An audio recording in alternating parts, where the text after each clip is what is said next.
Welcome to my channel. இந்த வீடியோல நாம பார்க்க போறது எல்லோராலையும் பெரிய அளவுல எதிர்பார்க்கப்பட்ட பொங்கல் பண்டிகைக்கு வெளியாகி இருக்க வேண்டிய விடாமுயற்சி படத்தோட ரிவ்யூ. அஜித் 2 வருஷம் கேப்புக்கு அப்புறம் ஒரு படத்தை கொடுத்திருக்காரு. அஜித்தோட த்ரிஷா, அர்ஜுன், ஆரவ், ரெஜினா நடிச்சிருக்காங்க. மகிழ் திருமேனி டைரக்ஷன் பண்ணிருக்காரு. அனிருத் இசையமைச்சிருக்காரு. ஓம் பிரகாஷ் கேமரா ஒர்க் செஞ்சிருக்காரு. படத்தோட ஒன் லைன் சொல்லணும்னா, காணாம போன மனைவிய ஹீரோ விடாமுயற்சியுடன் தேடுறாரு. இப்போ கதையை பார்ப்போம். மொத்த கதையும் அஜர்பைஜான்ல நடக்குது. ஹீரோ அஜித் அஜர்பைஜான்ல ஒர்க் பண்றாரு. லவ் மேரேஜ் செஞ்சுக்கிட்டு ஹீரோ அஜித், ஹீரோயின் த்ரிஷா 2 பேரும் அங்கதான் வாழ்ந்துகிட்டு வராங்க. மேரேஜ் ஆகி 12 வருஷம் ஆயிடுச்சு. இந்த 12 வருஷத்துல 2 பேருக்கும் இருந்த பாண்டிங் பெரிய அளவுல குறைஞ்சிடுச்சு. அதுக்கு ஹீரோவை தான் பிளேம் பண்றாங்க ஹீரோயின். படத்துலயும் அப்படிதான் காட்டுறாங்க. அதனால ஹீரோ கிட்ட டைவர்ஸ் கேக்குறாங்க ஹீரோயின். ஹீரோ எவ்வளவோ எடுத்து சொல்லியும் கேட்க மறுக்கிற ஹீரோயின் தனக்கு வேற ஒருத்தரோட அஃபேர் இருக்கிறதா சொல்றாங்க. இதுக்கு மேல என்ன பண்ணுவாரு ஹீரோ? டைவர்ஸுக்கு ஒத்துக்கிறாரு. ஒரு நாள் டைவர்ஸ் ப்ரொசீஜர்லாம் முடியற வரைக்கும் டிப்ளிசில இருக்கிற தன்னோட பேரண்ட்ஸ் வீட்ல இருக்கணும்னு நினைக்கிறாங்க ஹீரோயின். டிப்ளிசின்றது அஜர்பைஜான்ல இருக்கிற இன்னொரு ஊரு. அப்போ ஹீரோ இதுக்கப்புறம் 2 பேரும் பிரிய போறதால கடைசியா ஹீரோயின் கூட டைம் ஸ்பெண்ட் பண்ணணும்னு நினைச்சு நானே உன்னை டிராப் பண்றேன்னு சொல்லி 2 பேரும் கார்ல கிளம்புறாங்க. அஜர்பைஜான்ல இருக்கிற பாகுவில இருந்து டிப்ளிசிக்கு கார்லயே போறாங்க. அந்த டிராவல் டைம் 9ல இருந்து 10 மணி நேரம். வழி முழுக்க பாலைவனம் மாதிரியான இடம். மொபைல் சிக்னலே கிடைக்காத அந்த ரோடுல டிராவல் பண்றாங்க. அப்போ அவங்களோட கார் வழியில பிரேக் டவுன் ஆயிடுது. அப்போ அந்த வழியா அர்ஜுனும் ரெஜினாவும் ஒரு லோட் ஏத்துற ட்ரக்ல வந்துகிட்டு இருக்காங்க. ஹீரோயினுக்கு கொஞ்ச நேரத்துக்கு முன்னாடிதான் 2 பேரும் அறிமுகமாகி இருந்தாங்க. அர்ஜுனும் ரெஜினாவும் பக்கத்துல ஒரு கஃபே இருக்கு, அங்க போன் இருக்கும், அங்க போய் நாங்க மெக்கானிக்கு கால் பண்ணி மெக்கானிக்க இங்க அனுப்பி வைக்கிறோம்னு சொல்றாங்க. அது சேஃப் இல்லாத இடமா இருந்ததால அன்ஈசியா ஃபீல் பண்ண ஹீரோயினை பார்த்த ரெஜினா, நாங்க வேணும்னா உங்களை பக்கத்துல இருக்கிற அந்த கஃபேல டிராப் பண்ணிடுறோம்னு ஹீரோயினை ட்ரக்ல ஏத்திக்கிட்டு அடிச்சுக்கிட்டு போறாங்க. எந்த மெக்கானிக்கும் வராம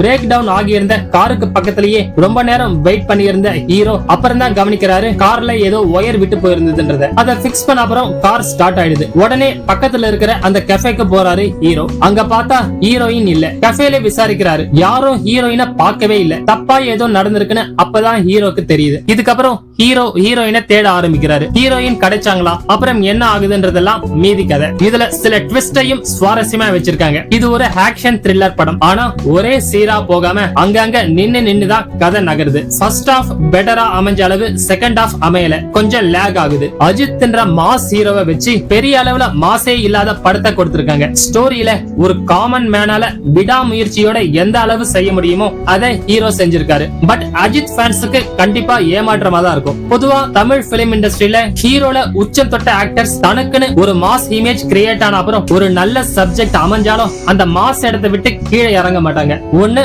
அந்த ஸ்டோரியில நடிக்க மாட்டாங்க, இல்லனா அந்த சிம்பிளான ஸ்டோரியில தான் ஒரு மாஸ் ஹீரோன்றதுக்காக தேவையில்லாத சீன்ஸ் எல்லாம் சேர்த்து அந்த நல்லா வர வேண்டிய படத்தை கெடுத்து வச்சிடுவாங்க. இத அஜித் உடைச்சி வெளியே வந்திருக்காருன்னு தான் சொல்லணும். நிறைய பேர் அஜித்தை சுத்த விடுறாங்க. அஜித்தை அடிக்கிற மாதிரி சீன்ஸ் எல்லாம் இருக்கு. அதுல சில சீன்ஸ்ல அஜித் அடி வாங்குற மாதிரி தான் இருக்கு, அடி கொடுக்கற மாதிரி இல்ல. பீக்ல போயிட்ட ஒரு ஆக்டர் இந்த மாதிரி சீன்ஸ்க்கு எல்லாம் ஒத்துக்க மாட்டாங்க. ஆனா அஜித் ஸ்டோரிக்கு தேவைன்றதுக்காக அதை செஞ்சிருக்காரு. அந்த ஒரு விஷயத்துக்காகவே அஜித்தை பாராட்டலாம். அஜித் அவரோட பெர்ஃபார்மன்ஸ்ல படத்துக்கு ஒரு தூணா இருக்காரு. அடுத்து த்ரிஷா, அவங்க ஸ்கிரீன்ல வர சீன் ரொம்பவே கம்மி தான், பட் மனசுல நிக்கிற மாதிரி வந்து போயிருக்காங்க. குறிப்பா சவடிகா சாங் வரதுக்கு முன்னாடி இருக்கிற அஜித் த்ரிஷா என்ட்ரி சீன்ஸ்ல யங்கான அஜித்தும் சரி, அவருக்கு ஜோடியா காட்டுற த்ரிஷாவும் சரி செமையா வந்திருக்காங்க. அர்ஜுன் இதுல நெகட்டிவ் ரோல் பண்றாரு. அர்ஜுனும் சரி, அவர் கூட வர ரெஜினாவும் சரி, அந்த கேரக்டருக்கு பெர்ஃபெக்ட் செலக்ஷன். 2 பேரோட பெர்ஃபார்மன்ஸுமே இதுவரைக்கும் இல்லாத மாதிரி டிஃபரெண்டா இருந்தது. ஆரவும் பெட்டரா பண்ணிருக்காரு. பட் இவங்க எல்லாம் ஸ்கோர் பண்ண அளவுக்கு அவர் பண்ணல. மொத்த படமும் அஜர்பைஜான்ல நடக்கிறதாலையும் இந்த ஸ்டோரியாலையும் ஒரு தமிழ் படம் பாக்குறோன்ற ஃபீல் வரல. ஹாலிவுட் படத்தை பாக்குற ஃபீல கொடுக்குது. அந்த எஃபெக்ட்டுக்கு இன்னொரு காரணம் கேமரா ஒர்க். ஒண்ணுமே இல்லாத பாலைவனம் மாதிரி இருக்கிற இடத்தை ஆடியன்ஸுக்கு சலிப்பு இல்லாம காட்டியிருக்காரு ஓம் பிரகாஷ். அதே மாதிரி ஃபைட் சீன்ஸ்லயும் கேமரா ஒர்க் பெரிய பலமா இருக்கு. அதோட அனிருத்தோட மியூசிக் இன்னொரு பிளஸ் பாயிண்ட். பாடல்களை பத்தி சொல்லவே வேண்டாம், மாஸ் தான். அதே மாதிரி பிஜிஎம்மையும் பெஸ்டா பண்ணிருக்காரு. ஸ்கிரீன்ல ஆடியன்ஸ் எங்கேஜா வைக்கிற மாதிரியான எந்த போர்ஷனும் இல்லாத நேரத்துல பிஜிஎம் வச்சு எங்கேஜ்மெண்ட் கொடுத்திருக்காரு அனிருத். டைரக்டர் மகிழ் திருமேனியை பொறுத்த வரைக்கும் பிரேக் டவுன் படத்தோட ரீமேக்கா இருந்தாலும் தன்னோட ஸ்டைல்ல சில போர்ஷனும் வச்சிருக்காரு. அது அதுவும் ஒர்க் அவுட் ஆயிருக்கு. பட் செகண்ட் ஹாஃப் கொஞ்சம் கோட்டை விட்டுட்டாருன்னு தான் சொல்லணும். சஸ்பென்ஸ கடைசியில ரிவீல் பண்ணாம முன்னாடியே சொன்னது மைனஸா ஆகியிருக்கு. ஓவராலா படத்தை பத்தி சொல்லணும்னா சில மைனஸ்லாம் இருந்தாலும் விடாமுயற்சி படம் பாக்குற மாதிரி தான் இருக்கு. அஜித்தோட ஃபேன்ஸ திருப்திப்படுத்துற மாதிரி இல்ல. ஆனா உண்மையான ஃபேன்ஸ்னா அஜித் இப்படி அப்படின்னு நடிச்சாதான் ஏத்துக்குவோம்னு இருக்க கூடாது. எப்படி நடிச்சாலும் அதை ரசிச்சு ஏத்துக்கிறவங்க தான் உண்மையான ஃபேன்ஸ். அப்புறம் படம் பார்க்கும்போது ஹாலிவுட் படத்தை பாக்குற ஃபீல் கொடுக்கறதால இந்த படம் ரூரல் ஆடியன்ஸ் கிட்ட இருந்து கண்டிப்பா விலகிதான் நிக்கும். இந்த மாதிரி விஷயங்கள் பாக்ஸ் ஆபீஸ் கலெக்ஷனை பெரிய அளவுல பாதிக்கும். விடாமுயற்சி வீண் முயற்சி எல்லாம் இல்ல, விடாமுயற்சி ஒரு புது முயற்சி. ஓகே, அவ்வளவுதான். இதே மாதிரி வேற ஒரு வீடியோல மறுபடியும் சந்திக்கலாம். தேங்க்யூ.